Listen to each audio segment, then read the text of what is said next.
இந்த வீடியோவில் நம்ம 3 ஹெட்டிங்ஸை கீழே பார்க்க போகிறோம். Number 1, 3 rules for self-discipline. Number 2, how to create a study timetable. Number 3, study tips. வாங்க வீடியோக்குள்ளே போகலாம்.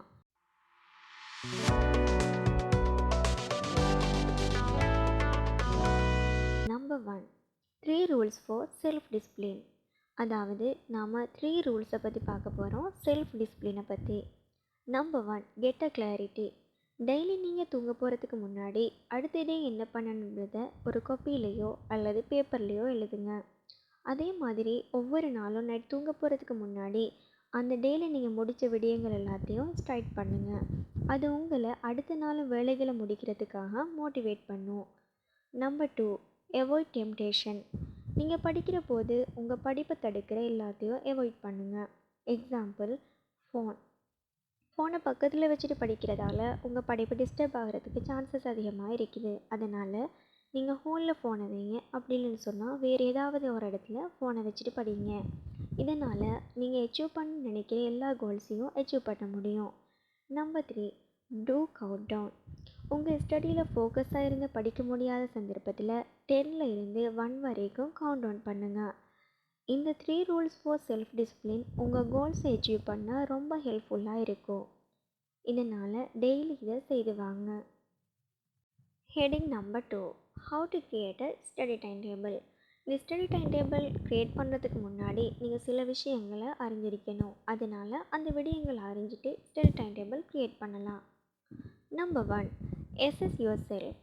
ஸ்டடி டைம் டேபிள் க்ரியேட் பண்ண முன்னாடி இந்த 2 கொஷின்ஸுக்கும் ஆன்சர் தெரிஞ்சிருக்கணும். நம்பர் 1, நீங்கள் எந்த டைமில் ரொம்ப ஆக்டிவாக இருப்பீங்க? சில ஸ்டூடெண்ட் மார்னிங் ஆக்டிவாக இருப்பாங்க, இன்னும் சில ஸ்டூடெண்ட்ஸ் ஈவினிங் ஆக்டிவாக இருப்பாங்க. உங்களுடைய பவர் டைம் எதுன்றதை நீங்கள் தெரிஞ்சுக்கணும். நம்பர் 2, உங்களோட அட்டென்ஷன் ஸ்பேன் எவ்வளோ? சில ஸ்டூடெண்ட் 45 மினிட்ஸ் to 50 மினிட்ஸ் ஃபோக்கஸ்டாக இருந்து படிக்க முடியும். ஒவ்வொருத்தவங்களையும் பொறுத்து அந்த டைம் வித்தியாசப்படும். சிலவங்க 30 மினிட்ஸில் படித்து அதுக்கப்புறம் போர் ஆகிடுவாங்க. அதனால் கண்டிப்பாக உங்களோட அட்டென்ஷன் ஸ்பேன் டைம் எவ்வளோன்றதை கண்டுபிடிங்க. Number 2, know your study load. உங்களோட எக்ஸாமுக்கு இன்னும் எவ்வளவு நாள் இருக்குது? எக்ஸாம்குள்ளே நீங்கள் எத்தனை சப்ஜெக்ட் படிக்கணும்? ஒவ்வொரு சப்ஜெக்ட்லேயும் நீங்கள் படிக்க வேண்டிய சாப்டர்ஸ் இன்னும் எவ்வளோ இருக்குன்றதையும் ஒரு பேப்பரில் எழுதுங்க. இது நீங்கள் இன்னும் எவ்வளோ படிக்கணுன்றதுக்கான ஐடியாவை உங்களுக்கு கொடுக்கும். எப்போதுமே உங்கள் ஸ்டடி டைம் டேபிளை எக்ஸாமுக்கு 15 or 20 டேஸ்க்கு முன்னாடி சிலபஸை கவர் பண்ணுற மாதிரி க்ரியேட் பண்ணிக்கோங்க. மீதி இருக்கிற 15 or 20 டேஸ்க்குள்ளே ரிவிஷன் பண்ண பாருங்கள். Number 3, priorities and evaluate. உங்களுடைய ஸ்டடி பிளான் எஃபெக்டிவாக இருக்கிறதுக்கு எந்தெந்த சப்ஜெக்ட்டுக்கு எவ்வளோ டைம் ஒதுக்கணுன்றதும் முக்கியம். ஒரு ஒயிட் பேப்பர் எடுத்து 3 காலம் க்ரியேட் பண்ணுங்கள். ஃபர்ஸ்ட் காலமில் நீங்கள் படிக்க வேண்டிய சப்ஜெக்ட் எல்லாத்தையும் எழுதுங்க. செகண்ட் காலமில் ஒவ்வொரு சப்ஜெக்ட்டுக்கும் பண்ண வேண்டிய ஆக்டிவிட்டீஸ் எல்லாத்தையும் எழுதுங்க. ஃபார் எக்ஸாம்பிள், தமிழ் சப்ஜெக்ட்னால் டெக்ஸ்ட் புக் படிக்கணும், பேப்பர் செய்யணும். அந்த மாதிரி ஒவ்வொரு சப்ஜெக்ட்டுக்கும் நீங்கள் பண்ணணும்னு நினைக்கிற எல்லா ஆக்டிவிட்டீஸையும் செகண்ட் காலமில் எழுதுங்க. தேர்ட் காலமில் நீங்கள் எந்த அளவுக்கு சப்ஜெக்டில் ஸ்ட்ராங்காக இருக்கிறீங்கன்றதை பொறுத்து ப்ரியாரிட்டி கொடுங்க.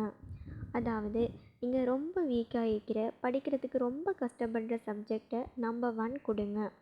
ஆல்ரெடி படிச்சுட்டேன், ரொம்ப ஈஸியாக இருக்குது அப்படின்ற சப்ஜெக்ட்டுக்கு நம்பர் 4 கொடுங்க. இது ஜஸ்ட் எக்ஸாம்பிள். நீங்கள் ஒவ்வொரு பாடத்தை வச்சும் ப்ரியாரிட்டி கொடுக்கலாம். நீங்கள் ரொம்ப வீக்காக இருக்கிற சப்ஜெக்ட்டுக்கு நிறைய டைம் ஒதுக்கணும். ஸோ நீங்கள் ரொம்ப எஃபெக்டிவாக இருக்கிற டைமில் இந்த ரொம்ப வீக்காக இருக்கிற பாடத்தை படிங்க. Number 4, create a trial plan. நீங்கள் இப்போ தான் first time study time table create பண்ணுறீங்கன்னா ஒரு வாரத்துக்கு மட்டும் ஸ்டடி டைம் டேபிள் க்ரியேட் பண்ணுங்கள். அது உங்களோட கான்ஃபிடென்ஸ் லெவலை அதிகமாக்கும். Heading number 3, study tips. Number 1, active recall method. அதாவது நீங்கள் ஒரு பாடத்தை படிக்கும்போது இன்னொருத்தங்களுக்கு சொல்லி கொடுக்குற மாதிரி படிங்க. அப்படின்னு சொன்னால் நீங்கள் ஒரு டீச்சராக மாறி உங்கள் ஸ்டூடெண்ட்ஸுக்கு படித்து கொடுக்குற மாதிரி படிங்க. அப்போது நீங்கள் அந்த சப்ஜெக்டில் ரொம்ப டீப்பாக இருக்க ஆரம்பிப்பீங்க. அப்போ தான் உங்களுக்கு அந்த படிப்பிட மேலே ஃபோக்கஸ் வரும். இந்த மெத்தட் உங்களுக்கு ரொம்ப ஈஸியாக அமையும் படிக்கிறதுக்கு. Number 2, revision.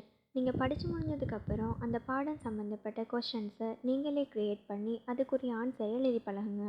அப்படி இல்லைன்னு சொன்னால் நீங்கள் அந்த பாடம் சம்மந்தப்பட்ட வேறு பேப்பர்ஸ் எடுத்து செய்யுங்க.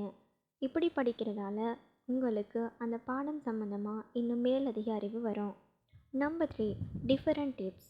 நீங்கள் எல்லோரும் படிக்கிற மாதிரி அதே மெத்தடில் படிக்காமல் உங்களுக்குன்னு தனியான டிஃபரெண்ட் டிப்ஸை உருவாக்கிக்கோங்க. அப்படின்னு சொல்கிறது, எல்லோரும் படிக்கிற மாதிரி நோட்ஸை வெறுமனே வாசிச்சுட்டு நீங்கள் படிக்காமல் நீங்கள் உங்களுக்கே டீச் பண்ணி படிங்க. இது போன்று இன்னும் காணொளிகளை நீங்கள் பார்வையிட எமது சேனலை சப்ஸ்கிரைப் பண்ணுங்கள்.